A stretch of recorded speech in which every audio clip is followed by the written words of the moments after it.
ఈరోజు అమ్మని ఎలాగైనా అందరి ముందు పొగిడి సంతోషపెట్టాలి. ఇదే నా మాస్టర్ ప్లాన్. కమలగారు, మొన్న మా అమ్మ చేసిన ఆవకాయ పచ్చడి తిన్నారా? దాని రుచే వేరు. నిజమే రవిగారు, ఆ పచ్చడి ఎలా పెట్టాలో లావణ్యగారు మొన్ననే కదా మాకు నేర్పించారు. శారదగారి ప్రోత్సాహంతోనే అంత బాగా వచ్చిందని చెప్పారు. శారద ముఖం మళ్లీ చిన్నబోతుంది. రవి కంగారు పడతాడు. అయ్యో, ఇది రివర్స్ అయింది. ఇంకో టాపిక్ ట్రై చేద్దాం. పంకజంగారు, మా అమ్మ ఇంటిని ఎంత శుభ్రంగా ఉంచుతుందో చూశారా?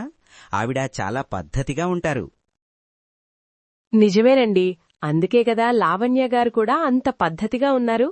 మొన్న మా ఇంట్లో బీరువా సర్దడానికి లావణ్యగారు కొన్ని ఐడియాలు చెప్పారు. అంతా మీ అమ్మగారి శిక్షణే అన్నాను.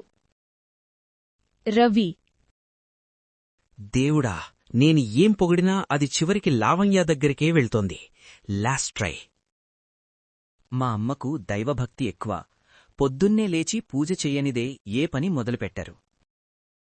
అవును లావణ్యగారు, మీరు మొన్న ఇచ్చిన తులసి మొక్క ఎంత బాగా పెరిగిందో. రోజూ పూజకు ఉపయోగపడుతోంది. శారద కోపంతో కుర్చీలోంచి లేచి గదిలోకి వెళ్ళిపోతుంది. అప్పారావు పేపర్ అడ్డు పెట్టుకుని నవ్వాపుకుంటాడు. నా మాస్టర్ ప్లాన్ మొత్తం డిజాస్టర్ అయ్యింది. ఇప్పుడు నా పరిస్థితేంటి?